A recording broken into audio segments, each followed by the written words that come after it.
नमस्कार, स्वागत है आपका यूपी की बात में और मैं आपके साथ हूं नगमा शेख। उत्तर प्रदेश में 7 सीटों पर हो रहे उपचुनाव में सभी दलों को अपनी ताकत का एहसास होगा, उन्हें अपनी कमजोरियों का भी पता चलेगा।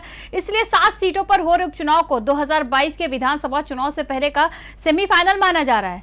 सभी सीटों पर बेहद दिलचस्प मुकाबला होने की उम्मीद है। सभी दलों ने टिकट बंटवारे में जातीय समीकरण का पूरा ध्यान रखा है। अमरोहा की नौगावा सादात सीट योगी आदित्यनाथ सरकार में कैबिनेट मंत्री रहे चेतन चौहान के निधन से खाली हुई है। बीजेपी ने यहां से पूर्व अंतर्राष्ट्रीय क्रिकेटर चेतन चौहान की पत्नी संगीता चौहान को टिकट दिया है। बीजेपी को यह सीट सहानुभूति लहर के सहारे जीतने की उम्मीद है। यहां बीजेपी प्रत्याशी का मुकाबला समाजवादी पार्टी के सैयद जावेद अब्बास, बसपा के मोहम्मद फुरकान अहमद और कांग्रेस के कमलेश सिंह से होगा। कानपुर की घाटमपुर सुरक्षित सीट योगी आदित्यनाथ सरकार में कैबिनेट मंत्री रही कमला रानी वरुण के निधन के कारण खाली हुई। बीजेपी ने यहां से कानपुर बुंदेलखंड क्षेत्र में अनुसूचित मोर्चा के अध्यक्ष उपेंद्र पासवान को उतारा है, जबकि समाजवादी पार्टी ने 2017 के चुनाव में दूसरे स्थान पर रहे इंद्रजीत कोहरी पर भरोसा जताया। बीएसपी ने इस सीट से कुलदीप कुमार संखवार को और कांग्रेस ने कृपा शंकर को टिकट दिया है। बुलंदशहर की सदर सीट बीजेपी के विधायक वीरेंद्र सिंह सिरोही की सड़क दुर्घटना में मौत के कारण खाली हुई है। बीजेपी ने यहां उनकी पत्नी उषा सिरोही को उम्मीदवार बनाया है। सपा ने यह सीट आरएलडी के लिए छोड़ी है। राष्ट्रीय लोकदल ने प्रवीण सिंह को चुनावी मैदान में उतारा है। बीएसपी से मोहम्मद यूनुस और कांग्रेस से सुशील चौधरी चुनाव मैदान में डटे हैं। देवरिया की सदर सीट बीजेपी के विधायक जन्मेजय सिंह के निधन के कारण खाली हुई है। यहाँ पर सभी बड़े दलों ने ब्राह्मण प्रत्याशियों को मैदान में उतारा है। बीजेपी ने सत्यप्रकाश मणि त्रिपाठी, सपा ने अखिलेश सरकार में कैबिनेट मंत्री रहे ब्रह्म शंकर त्रिपाठी पर भरोसा जताया है, तो वहीं बीएसपी ने अभयनाथ त्रिपाठी, जबकि कांग्रेस ने मुकुंद भास्कर मणि त्रिपाठी को चुनाव मैदान में उतारा है। उपचुनाव में यूपी की जिन 7 सीटों पर उम्मीदवारों के भाग्य का फैसला होना है, उनमें से 6 सीटों पर बीजेपी का कब्जा है, जबकि समाजवादी पार्टी के पास 1 सीट है। सभी 7 सीटों पर उपचुनाव में बहुकोणीय मुकाबला है। BJP, Samajwadi party, Bahujan Samaj party और कांग्रेस के अलावा कई सीटों पर छोटे दल और निर्दलीय उम्मीदवार भी मुकाबले में हैं। उन्नाव की बांगरमऊ सीट बीजेपी से विधायक रहे कुलदीप सिंह सेंगर की सदस्यता जाने के कारण खाली हुई है। सेंगर रेप के केस में सजा काट रहे हैं। सेंगर मामले के चलते बीजेपी की छवि को भी धक्का लगा था। ये सीट बरकरार रखना बीजेपी के लिए बड़ी चुनौती है। बीजेपी ने यहां से उन्नाव के पूर्व जिलाध्यक्ष श्रीकांत कटियार को टिकट दिया है, जबकि समाजवादी पार्टी ने सुरेश कुमार, बीएसपी ने महेश प्रसाद और कांग्रेस ने आरती वाजपेयी को बांगरमऊ से अपना प्रत्याशी बनाया है।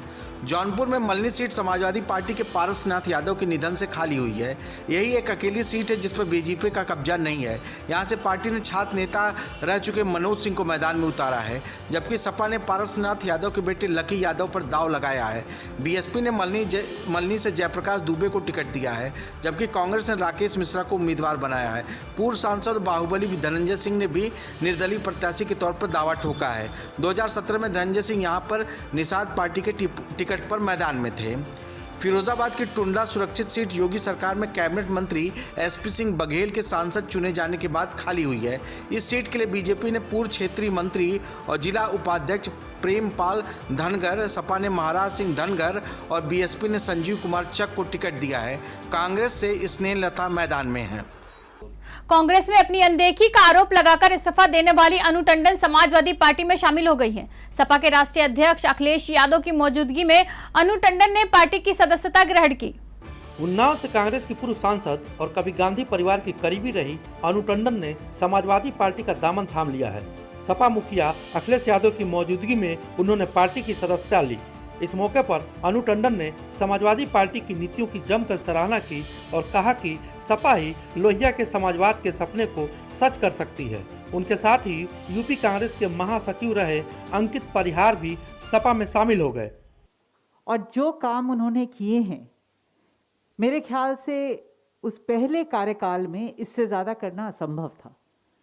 एक प्रोग्रेसिव लीडर, एक visionary leader, young leader, educated leader, हमारे उत्तर प्रदेश को इसकी आवश्यकता है।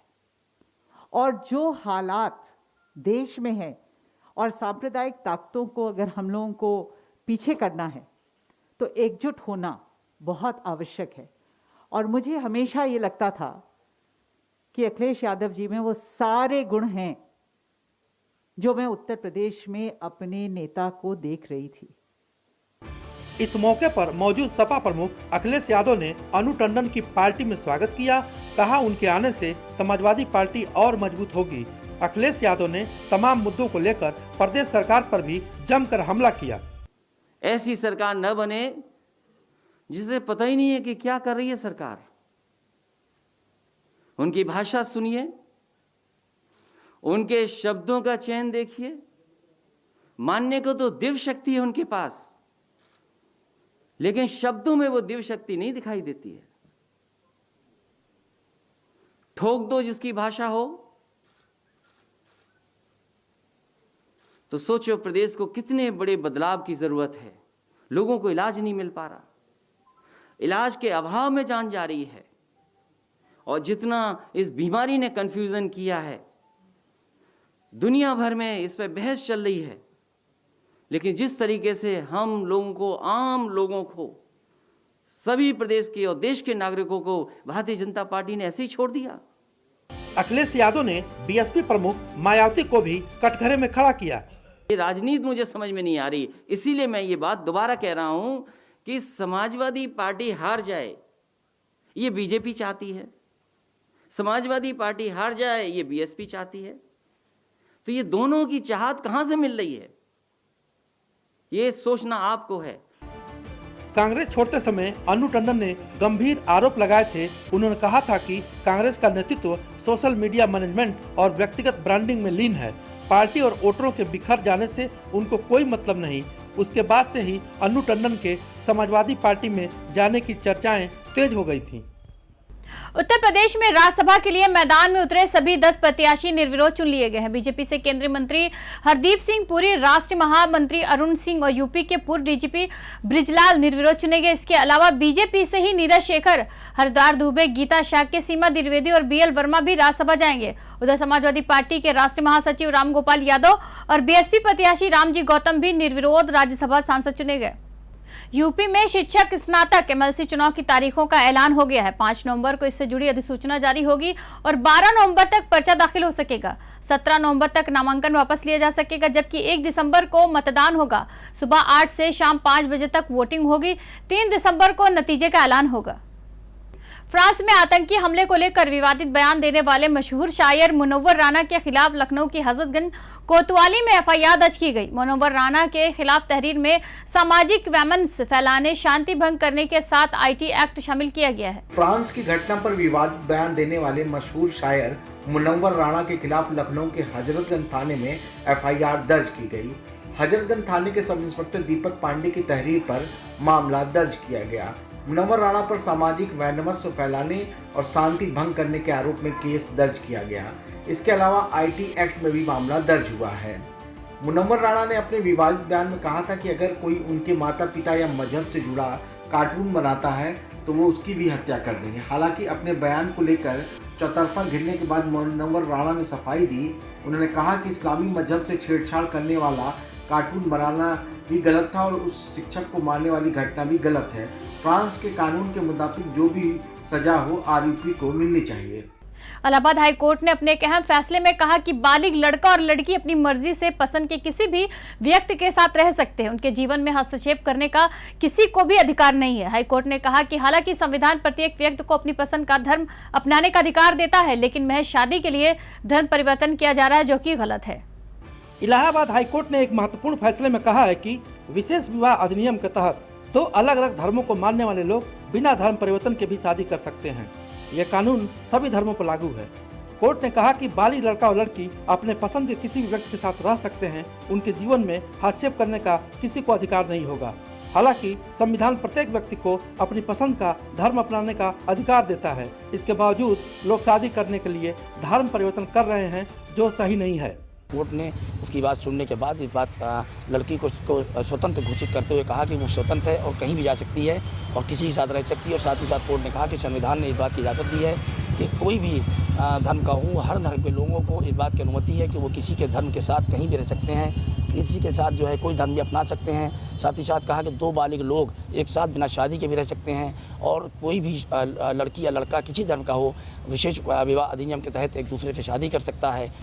हाई कोर्ट ने विपरीत धर्मों के याचियों को अपनी मर्जी से कहीं भी किसी के साथ रहने के लिए स्वतंत्र कर दिया है। यह आदेश जस्टिस जे मुनीर ने सहारनपुर की पूजा उर्फ जोया और शाहवेज की याचिका पर सुनवाई के बाद दिया है। मथुरा के नंदगांव के नंद बाबा मंदिर में नमाज पढ़ने के मामले में पुलिस ने कार्रवाई की है। मंदिर प्रशासन की शिकायत पर पुलिस ने 4 लोगों पर मामला दर्ज किया है। मंदिर के सेवकों के अनुसार इन लोगों ने गुमराह कर मंदिर परिसर में धोखे से नमाज अदा की और धार्मिक भावनाओं को ठेस पहुंचाया है। मथुरा के नंदगांव स्थित नंद बाबा मंदिर परिसर में नमाज अदा करने के मामले ने तूल पकड़ लिया है। मंदिर के 2 सेवायतों की तहरीर पर थाना बरसाना में 4 युवकों के खिलाफ रिपोर्ट दर्ज की गई है। मंदिर प्रबंधन के मुताबिक 29 अक्टूबर को नंदगांव मंदिर में फैसल खान और मोहम्मद चांद अपने साथी आलोक रतन और नीलेश गुप्ता के साथ आए थे। फैजल और मोहम्मद चांद ने बिना अनुमति और जानकारी के मंदिर परिसर में नमाज अदा की और इसे सोशल मीडिया पर वायरल कर दिया। कल हमारी संज्ञान में आई और हमको जैसे ही कल ये फोटोज वगैरह देखे थे, हमें बाहर था, मैं तुरंत आके इन्होंने हमने डायरेक्ट FIR की है, सीधी कल रात में हमने FIR की है। और हम तो कानून से और सरकार से ये वांछना रखते हैं कि हम ये जितना कड़ी से कड़ी जो इस पे कार्रवाई की जाए उसको कड़ी से कड़ी कार्रवाई इन लोगों विगत 29 अक्टूबर को 2 व्यक्तियों द्वारा मंदिर परिसर में आकर दर्शन किया गया। इसी दौरान उनके द्वारा नमाज अदा कर ली गई। इस सूचना पर अभियोग पंजीकृत कर लिया गया है। शीघ्र ही साक्ष्य के क्रम में अग्रिम विधि कार्रवाई सुनिश्चित की जाएगी। तहरीर देने वाले सेवायतों ने कहा कि उनका विरोध मंदिर में आने से नहीं बल्कि गुपचुप नमाज पढ़ने और इसकी फोटो वायरल करने से है। इसे लेकर हिंदूवादी संगठनों में आक्रोश है। साधु संतों ने भी नाराजगी जताई है। हम इसका घोर विरोध करते हैं। सारे कृष्ण भक्त, पूरे भारत के जितने भी हिंदू हैं, कृष्ण भक्त हैं, हम सब इसका विरोध करते हैं, साधु समाज भी। पुलिस इस पूरे मामले की गहनता से जांच कर रही है और हर पहलू की तलाश कर रही है। वहीं आरोपी युवकों ने अपनी सफाई देते हुए कहा कि मंदिर दर्शन के दौरान नमाज का वक्त होने की वजह से उन्होंने ऐसा किया। राजधानी लखनऊ का चौधरी चरण सिंह अंतर्राष्ट्रीय हवाई अड्डा अगले 50 साल के लिए निजी हाथों में चला गया है। अब इस एयरपोर्ट का संचालन अडानी समूह करेगा। अडानी समूह के अधिकारी एयरपोर्ट के प्रबंधन, विकास और वित्तीय मामलों के सभी फैसले लेगा। निजी हाथों में एयरपोर्ट की कमान देने से पहले एयरपोर्ट अथॉरिटी ऑफ इंडिया की टीम ने चौधरी चरण सिंह एयरपोर्ट का जायजा लिया। उसके बाद एयरपोर्ट की कमान अडानी समूह को सौंप दी। लखनऊ के अमौसी एयरपोर्ट का संचालन अब अडानी ग्रुप करेगा। एयरपोर्ट के प्रबंधन से लेकर वित्तीय मामलों में अडानी ग्रुप के अधिकारी ही फैसला लेंगे। अडानी ग्रुप के पास इस एयरपोर्ट की जिम्मेदारी अगले 50 सालों तक होगी। एयरपोर्ट के लिए अडानी ग्रुप के साथ हुए करार के मुताबिक शुरुआती 3 साल तक अडानी समूह के अधिकारी एयरपोर्ट प्रशासन के साथ काम करेंगे। सुरक्षा व्यवस्था की कमान पहले की तरह ही औद्योगिक सुरक्षा बल यानी CISF के जवान संभालते रहेंगे। फायर फाइटिंग सिस्टम और इंजीनियरिंग सेवाएं अडानी समूह के पास होगी। खबरों के मुताबिक इस बदलाव के बाद भी एयरपोर्ट पर किसी भी सुविधा का शुल्क अभी नहीं बढ़ाया जाना है। हालांकि एयरपोर्ट पर सुविधाओं के विस्तार की योजना है।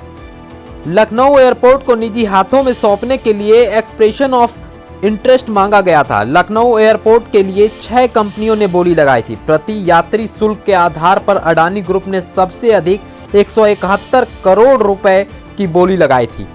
लखनऊ एयरपोर्ट के वर्तमान घरेलू और इंटरनेशनल टर्मिनल की यात्रियों की सुविधाएं अडानी ग्रुप बेहतर करेगा। कार्गो से लेकर रनवे के विकास और एयरलाइंस से जुड़ी व्यावसायिक गतिविधियां भी अडानी ग्रुप के पास होंगी। एयरपोर्ट पर ट्रैफिक बढ़ाने के लिए निवेश को भी बढ़ावा दिया जाएगा। एयरपोर्ट के बाहरी हिस्से से लेकर कानपुर रोड तक नए सिरे से पार्क और सड़क का निर्माण कराया जाएगा। वर्तमान में लखनऊ एयरपोर्ट के रनवे की लंबाई 2742 मीटर है, जबकि अंतर्राष्ट्रीय मानकों के तहत इसकी लंबाई 3500 मीटर होनी चाहिए। माना जा रहा है कि अब निजी हाथों में आने के बाद रनवे के विस्तार की अड़चनों को दूर करने का काम भी शुरू हो जाएगा। लखनऊ एयरपोर्ट से सालाना करीब 55 से 60 लाख यात्री घरेलू और अंतर्राष्ट्रीय यात्रा करते हैं। सामान्य दिनों में 50 से 55 घरेलू विमान रोजाना लखनऊ आते और यहीं से रवाना होते हैं। गोंडा बहराइच राजमार्ग पर शिवदहा मोड़ के पास जायरीनों से भरी वैन को अज्ञात वाहन ने सोमवार को सुबह टक्कर मार दी। इस दुर्घटना में 6 लोगों की मौत हो गई। सभी लोग किचौचा शरीफ से लखीमपुर खीरी जा रहे थे। गोंडा बहराइच राजमार्ग पर शिवदहा मोड़ के पास जायरीनों से भरी वैन को अज्ञात वाहनों ने टक्कर मार दी। इस टक्कर में वैन अनियंत्रित होकर पलट गई और उसमें सवार 6 लोगों की घटनास्थल पर ही मौत हो गई, जबकि कई लोग इस दुर्घटना में गंभीर रूप से घायल भी हुए हैं। घायलों को इलाज के लिए बहराइच मेडिकल कॉलेज में भर्ती कराया गया है। बयागपुर के पास में एक्सीडेंट हो गया। हम 2 गाड़ी में हम सवार थे, एक हमारी आगे गाड़ी थी, एक पीछे वाली गाड़ी का एक्सीडेंट हुआ। पता नहीं किस चीज़ से हुआ। गाड़ी साइड में खड़ी है। गाड़ी का कंडीशन ऐसा है कि ड्राइवर और 2 लोग जो आगे बैठे थे वो उसी में दब गए। एक लोग तो उसी में डेथ हो गया था, कुंडी फट गई थी उसकी। दर्शन करके आ रहे थे कि रात्रि में शिवदहा मोड़ PS बयागपुर के पास किसी अज्ञात वाहन ने इनके वाहन को टक्कर मार दी, जिसमें 6 लोगों की मृत्यु हो गई है। 9 व्यक्ति सदर हॉस्पिटल में एडमिट है, 1 व्यक्ति ठीक हालत में है। बाकी इनके घर वालों को सूचना दे दी गई है, आगे की विधिक कार्रवाई की जा रही है। सूत्रों के अनुसार ड्राइवर को नींद आने की वजह से गाड़ी दुर्घटनाग्रस्त हुई। पुलिस ने बताया कि सभी लोग अंबेडकर नगर के किछौरा में जियारत करने के बाद लखीमपुर लौट रहे थे, जब शिवदहा मोड़ के पास ये दुर्घटना हो गई। राजधानी लखनऊ से खुदरा बाजार में चढ़े आलू के दाम कालाबाजारी या जमाखोरी की ओर इशारा कर रहे हैं। खबरों के मुताबिक शहर के कोल्ड स्टोरेज से अक्टूबर में 13,50,000 बोरी आलू बिकने के लिए निकला था, मगर ये आलू बाजार तक नहीं पहुंचा। राजधानी के 15 कोल्ड स्टोरेज से 31 अक्टूबर तक 90% आलू की निकासी हो चुकी है। त्योहारी मौसम में सब्जियों के दाम आसमान छू रहे हैं। खासकर आलू की कीमतें 7वें आसमान पर हैं। आलू के बढ़े दाम को कंट्रोल करने के लिए राज्य सरकार ने कोल्ड स्टोरेज में रखे आलू को बाहर निकाला, लेकिन हैरानी की बात यह है कि ये आलू बाजार तक नहीं पहुंचे। आंकड़ों के अनुसार अक्टूबर के महीने में 13,50,000 बोरी आलू बिकने के लिए कोल्ड स्टोरेज से निकाला गया, मगर ये आलू बाजार तक नहीं पहुंचे।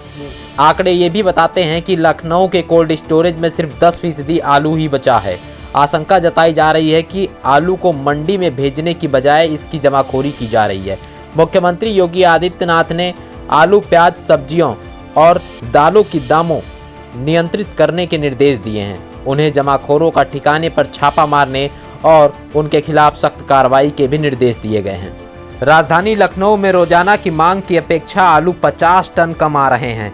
लखनऊ में एक दिन में औसत मांग 4,000 बोरी यानी एक महीने में 1,20,000 बोरी है। प्रदेश सरकार की ओर से 32 रुपए किलो की दर से आलू बेचा जा रहा है। इसके बावजूद खुदरा मंडी में इसकी कीमत 40 से 45 रुपए किलो तक है।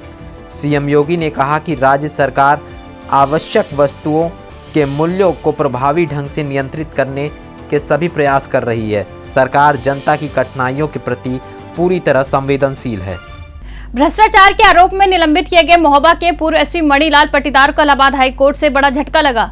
हाईकोर्ट ने ठेकेदार से रंगदारी मांगने के आरोपी महोबा के निलंबित एसपी मणिलाल पाटीदार को कोई राहत देने से इनकार करते हुए याचिका खारिज कर दी। याचिका में उन्होंने गिरफ्तारी पर रोक लगाने और अपने खिलाफ दर्ज एफआईआर को रद्द करने की मांग की थी। हालांकि कोर्ट ने याची मणिलाल पाटीदार को अग्रिम जमानत अर्जी दाखिल करने की छूट दी है। यह आदेश चीफ जस्टिस गोविंद माथुर और जस्टिस सिद्धार्थ वर्मा की डिवीजन बेंच ने दिया। ठेकेदार इंद्रकांत तिवारी ने एसपी महोबा पर 6 लाख रुपए रंगदारी मांगने का आरोप लगाते हुए शिकायत की थी। ठेकेदार की शिकायत पर कोई कार्रवाई नहीं हुई और एक दिन ठेकेदार इंद्रकांत तिवारी की लाश कार में मिली। मामले में विभागीय जांच भी चल रही है। मणिलाल पाटीदार जो कि एसपी थे, इनको निलंबित कर दिया गया और इसमें इनके खिलाफ जो है एफआईआर दर्ज हो गई थी, जिसको चुनौती देते हुए माननीय उच्च न्यायालय में इन्होंने एक याचिका दाखिल की थी, जिसमें अपने एफआईआर को क्वैश करने और अपनी गिरफ्तारी पर रोक लगाने की मांग की थी, जिसको स्वीकार करते हुए और इसमें हस्तक्षेप करने से इनकार करते हुए माननीय मुख्य न्यायाधीश की डबल बेंच ने याचिका को खारिज कर दिया। इनकी तरफ से पेयर की गई कि इनको जो है एंटीसिपेटरी बेल में जाने की अनुमति दे दी जाए, तो कोर्ट ने कहा कि ये एंटीसिपेटरी बेल में जा सकते हैं, इनको इस बात की लिबर्टी दी जा सकती है, लेकिन याचिका को खारिज कर दिया है। लखनऊ विकास प्राधिकरण के वाइस चांसलर का पद संभालते ही जिलाधिकारी अभिषेक प्रकाश पूरी तरह फुल फॉर्म में नजर आ रहे हैं। उनके निर्देश पर एलडीए की टीम ने कैसरबाग, ठाकुरगंज, कृष्णानगर और लालबाग के इलाके में अवैध निर्माण के खिलाफ कार्रवाई की और ध्वस्तीकरण अभियान चलाया। लखनऊ के कई इलाकों में हुए अवैध निर्माण कार्यों पर विकास प्राधिकरण का बुलडोजर चला। कैसरबाग में अवैध रूप से बनाए गए ड्रैगन मार्ट को ध्वस्त कर दिया गया, तो वहीं कृष्णानगर में अवैध प्लॉटिंग पर भी एलडीए ने कार्रवाई की। ठाकुरगंज में चल रहे अल जैर कैफे को भी ध्वस्त कर दिया गया। इनके अलावा भी शहर में कई बने अवैध निर्माण पूरी तरह से ढहा दिए गए। जिलाधिकारी और एलडीए के वीसी अभिषेक प्रकाश ने इस पूरे अभियान की कमान खुद संभाली रखी। इस अभियान में गैर आबादी वाले जितने भी हमारे बिल्डिंग्स हैं जो अतिक्रमण करके हैं सरकारी ज़मीनों पे या बिना नक्शे के हैं या जिनके लिए डिमोलिशन ऑर्डर्स पहले से एलडीए में पेंडिंग था, इन सबको एक्सक्यूट किया जा रहा है। और इसी के अंतर्गत आज 7 जगहों पर बड़ी कार्रवाइयाँ चल रही हैं, जिसमें 2 जगहों पे मैं मौके पे खुद ही आया, एक थाना ठाकुरगंज में जहाँ पे एक अवैध बार बना हुआ था, हुक्का बार, कमर्शियल बिल्डिंग थी, और साथ ही साथ एक बड़ा ड्रैगन मॉल जो ये लाल बाग में स्थित है। ड्रैगन मॉल ये अवैध रूप से था, जिसका डिमोलिशन ऑर्डर था, जिसका एक्सक्यूशन किया जा रहा है, उसको भी गिराया जा रहा है। लखनऊ विकास प्राधिकरण ने राजधानी में फैले अवैध निर्माण पर शिकंजा कसना शुरू कर दिया है। एलडीए के वीसी अभिषेक प्रकाश के मुताबिक अतिक्रमण के खिलाफ ये अभियान 3 महीने तक चलेगा। इस दौरान न सिर्फ अवैध निर्माण पर कार्रवाई होगी, बल्कि फर्जी एग्रीमेंट करने वाले बिल्डरों पर भी गाज गिरेगी। इलाहाबाद हाई कोर्ट की लखनऊ बेंच में हाथरस कांड की अगली सुनवाई के लिए 25 नवंबर की तारीख तय की गई है। इससे पहले हाई कोर्ट ने उत्तर प्रदेश के एडीजी कानून व्यवस्था प्रशांत कुमार, गृह सचिव तरुण गाबा और हाथरस के तत्कालीन पुलिस अधीक्षक कोर्ट में पेश हुए। इस बीच मामले की जांच कर रही स्पेशल टास्क फोर्स ने उत्तर प्रदेश सरकार को अपनी जांच रिपोर्ट सौंप दी है। सूत्रों के अनुसार एसआईटी की रिपोर्ट में वरिष्ठ पुलिस कर्मियों की भूमिका पर सवाल उठाए गए हैं। रिपोर्ट में सरकार को कई सुझाव भी दिए गए हैं ताकि इस तरह की घटना की पुनरावृत्ति भविष्य में फिर न हो। हाथरस कांड की जांच के लिए प्रदेश सरकार ने 3 सदस्यीय कमेटी का गठन किया था। कोई भी रिपोर्ट जो कि 7 डेज में एसआईटी की रिपोर्ट देनी थी वो नहीं अभी दी गई है। सीबीआई इन्वेस्टिगेशन कर रही है। सीबीआई ने अभी तक एक भी रिपोर्ट सबमिट नहीं की है कोर्ट में, तो सीबीआई भी आगे रिपोर्ट सबमिट करेगी। लेकिन सोचिए कि क्या जो पिछले टाइम में 2 काउंसिल थे वो लोग क्यों नहीं है। अगली डेट में फिर आप नए काउंसिल को बदलेंगे और वो ये एक्सक्यूज देंगे कि हमें सारी चीजों के बारे में जानकारी नहीं है। यूपी की बात में आज बस इतना ही। कल फिर होगी आपसे मुलाकात। नमस्कार।